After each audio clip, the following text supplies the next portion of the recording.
नमस्कार, दोपहर समाचार में आपका स्वागत है।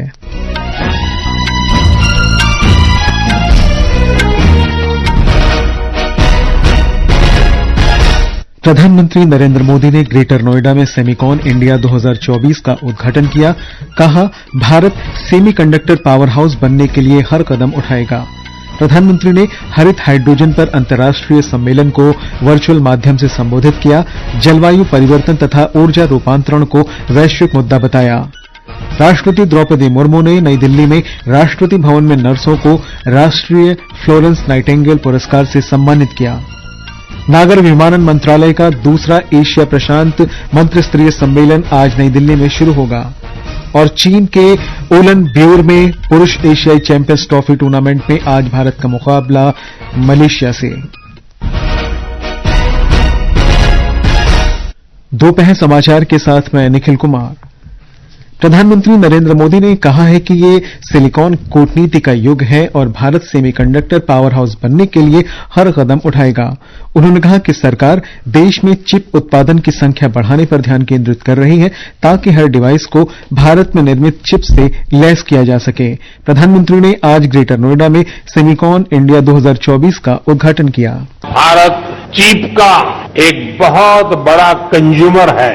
इसी चिप पर हमने दुनिया का सबसे बेहतरीन डिजिटल पब्लिक इंफ्रास्ट्रक्चर बिल्ड किया है। भारत का यूपीआई हो, रुपे कार्ड हो, भारत के लोगों की रोजमर्रा की जिंदगी का हिस्सा बन गए। प्रधानमंत्री ने अपने संबोधन के दौरान देश में इलेक्ट्रॉनिक्स और सेमीकंडक्टर उद्योग को बढ़ावा देने के लिए की गई विभिन्न गतिविधियों पर प्रकाश डाला।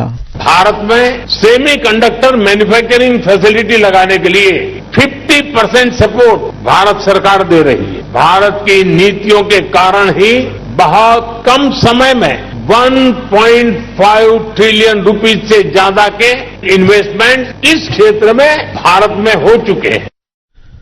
प्रधानमंत्री मोदी ने डिजिटल इंडिया पहल की सफलता पर भी प्रकाश डालते हुए कहा कि देश इसके गुणक प्रभाव देख रहा है। उन्होंने कहा कि पहले देश मोबाइल फोन का आयात करता था, लेकिन अब ये मोबाइल फोन का दूसरा सबसे बड़ा उत्पादक और निर्यातक बन चुका है। डिजिटल इंडिया की सफलता के लिए हमें अफोर्डेबल मोबाइल हैंडसेट्स और डेटा की जरूरत थी। इसके लिए हमने जरूरी रिफॉर्म्स और जरूरी इंफ्रास्ट्रक्चर बढ़ाया। एक दशक पहले हम मोबाइल फोन के बड़े इंपोर्टर्स में से एक थे। आज हम दुनिया के नंबर 2 प्रोड्यूसर्स और एक्सपोर्टर हैं। इस अवसर पर इलेक्ट्रॉनिकी और सूचना प्रौद्योगिकी मंत्री अश्विनी वैष्णव ने कहा कि सरकार ने डिजिटल इंडिया और दूरसंचार मिशन के माध्यम से नागरिकों के हाथों में प्रौद्योगिकी पहुंचाई है। उन्होंने कहा कि देश में सेमीकंडक्टर उद्योग का विकास इस दृष्टिकोण को और मजबूत करेगा। All the initiatives taken so far, whether it is Digital India Mission, the Telecom Mission, everything has brought technology in the hands of common citizens. The growth of semiconductor industry in our country will further deepen this vision. इस सम्मेलन में 250 से अधिक प्रदर्शक और 150 वक्ता भाग ले रहे हैं। 3 दिवसीय इस कार्यक्रम का विषय है सेमीकंडक्टर के भविष्य को आकार देना। इस सम्मेलन का उद्देश्य भारत की सेमीकंडक्टर रणनीति और योजना का प्रदर्शन करने के साथ ही देश को सेमीकंडक्टर के एक वैश्विक केंद्र के रूप में स्थापित करना है। प्रधानमंत्री नरेंद्र मोदी ने कहा है कि जलवायु परिवर्तन तथा ऊर्जा रूपांतरण वैश्विक चिंताएं हैं और हरित हाइड्रोजन को बढ़ावा देने के लिए अंतर्राष्ट्रीय साझेदारी महत्वपूर्ण है। ग्रीन हाइड्रोजन पर अंतर्राष्ट्रीय सम्मेलन को वर्चुअली संबोधित करते हुए उन्होंने कहा कि आपसी सहयोग से उत्पादन बढ़ाने, लागत कम करने और बुनियादी ढांचे के निर्माण में तेजी से प्रगति की जा सकती है। प्रधानमंत्री ने कहा कि यह महसूस किया जाने लगा है जलवायु परिवर्तन केवल भविष्य का मामला नहीं है, बल्कि इसका प्रभाव इस समय भी देखा जा रहा है। There is a growing realization that climate change is not just a matter of the future. The impact of climate change is being felt here and now. The time for action is also here and now. Shri Modi ने कहा कि नवीकरणीय ऊर्जा और स्थिरता वैश्विक नीति के निर्माण के लिए हो रहे विचार विमर्श का केंद्र बन चुके हैं। प्रधानमंत्री ने कहा कि हरित ऊर्जा पर अपनी पेरिस प्रतिबद्धताओं को पूरा करने वाले G20 देशों में भारत पहला राष्ट्र है। उन्होंने बताया कि ये प्रतिबद्धताएं 2030 के लक्ष्य से 9 साल पहले ही पूरी कर ली गई हैं। We were the first among G20 nations to fulfill our Paris commitments on green energy.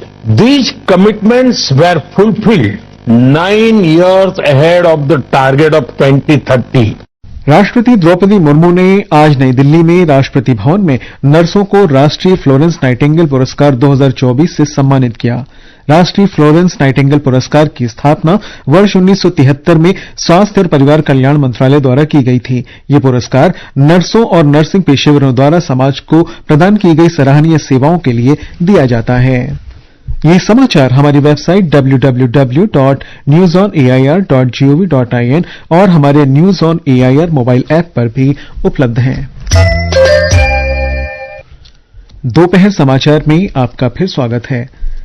नागर विमानन मंत्रालय का दूसरा एशिया प्रशांत मंत्रिस्तरीय सम्मेलन आज नई दिल्ली के भारत मंडपम में शुरू होगा। 2 दिन के इस कार्यक्रम का आयोजन अंतर्राष्ट्रीय नागर विमानन संगठन और नागर विमानन मंत्रालय के सहयोग से किया जा रहा है। भारत इस समय घरेलू क्षेत्र में सबसे तेजी से बढ़ता हुआ दुनिया का तीसरा सबसे बड़ा विमानन बाजार है। भारत में विमानों की संख्या पिछले दशक की तुलना में 400 से बढ़कर 800 और हवाई अड्डों की संख्या तेजी से 74 से बढ़कर 157 हो गई है। उड़े देश का आम नागरिक उड़ान जैसी सरकार की पहल ने दूर दराज के इलाकों में भी विमान सेवाओं का विस्तार किया है। जम्मू कश्मीर में विधानसभा चुनाव के पहले चरण के लिए प्रचार शुरू हो गया है। प्रधानमंत्री नरेंद्र मोदी 14 सितंबर को डोडा में रैली करेंगे। हमारे संवाददाता ने खबर दी है कि लोकसभा में विपक्ष के नेता राहुल गांधी के भी डोडा में एक रैली को संबोधित करने का कार्यक्रम है। प्रधानमंत्री मोदी और राहुल गांधी के अलावा कांग्रेस पार्टी के एक अन्य स्टार प्रचारक इमरान प्रतापगढ़ी 13 सितंबर को चरवा कहरा में एक रैली करेंगे, जबकि नेशनल कॉन्फ्रेंस के स्टार प्रचारक उमर अब्दुल्ला 12 सितंबर को डोडा जिले में कुछ रैलियों को संबोधित करेंगे। हरियाणा के विधानसभा चुनावों के लिए राज्य में 90 सीटों वाली विधानसभा के लिए सदस्यों का चुनाव करने के लिए 5 अक्टूबर को मतदान होगा। नामांकन दाखिल करने की आखिरी तारीख कल है। जांच 13 सितंबर को होगी। उम्मीदवार 16 सितंबर तक अपना नामांकन वापस ले सकते हैं। वहीं वोटों की गिनती 8 अक्टूबर को होगी। एक रिपोर्ट।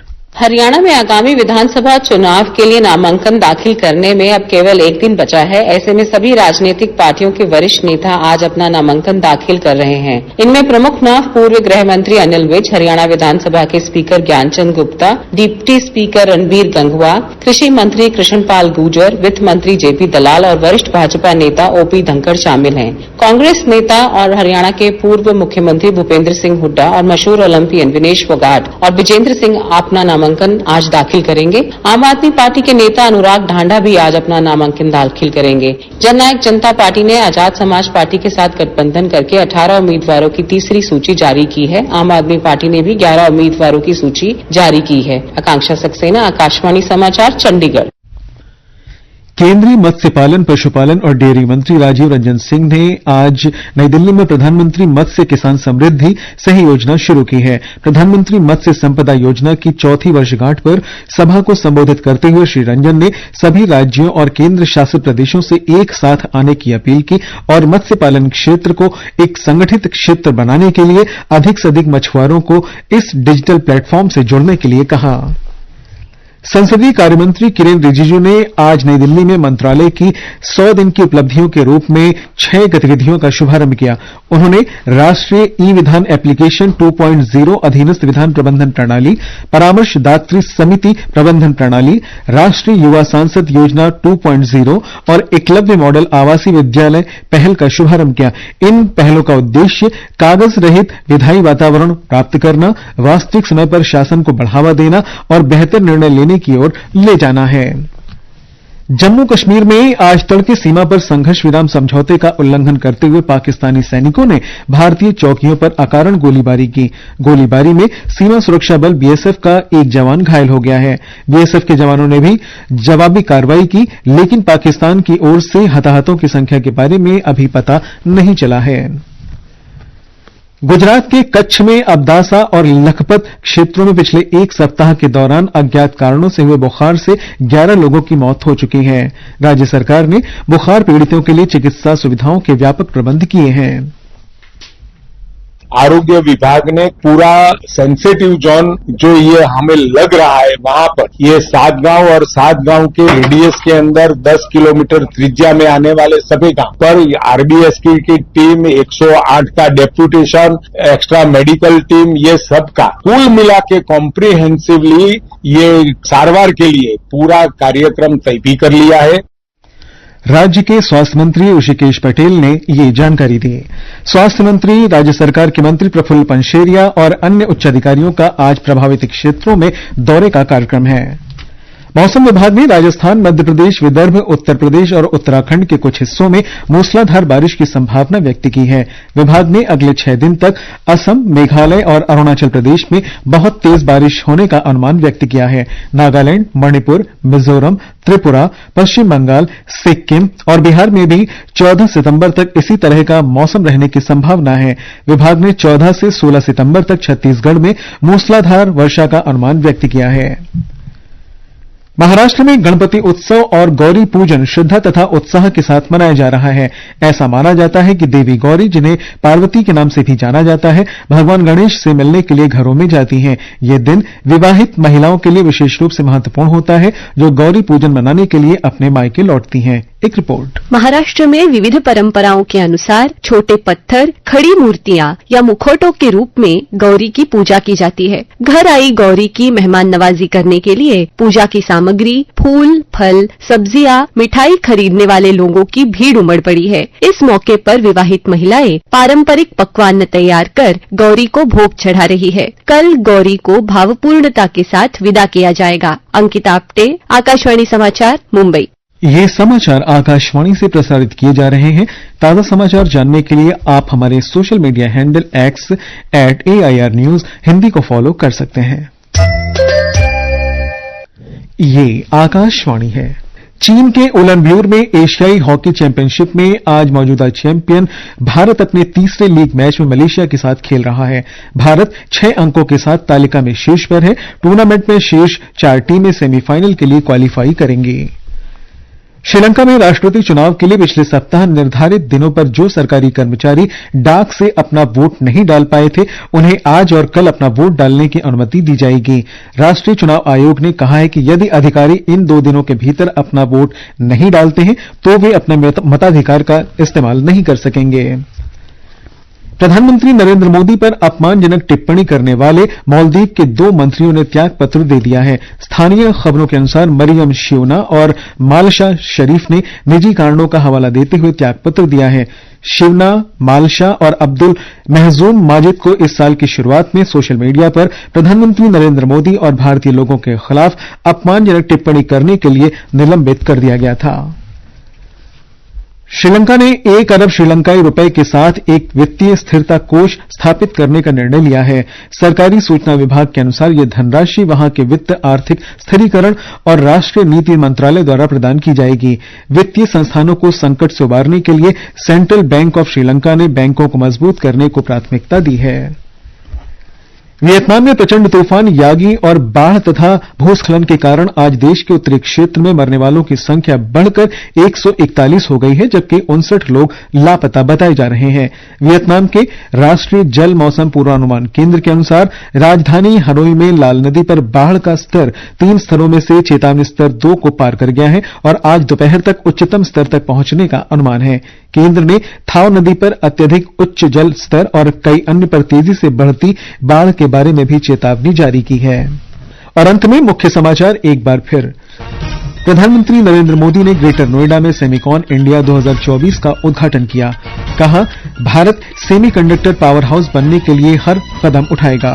प्रधानमंत्री ने हरित हाइड्रोजन पर अंतर्राष्ट्रीय सम्मेलन को वर्चुअल माध्यम से संबोधित किया।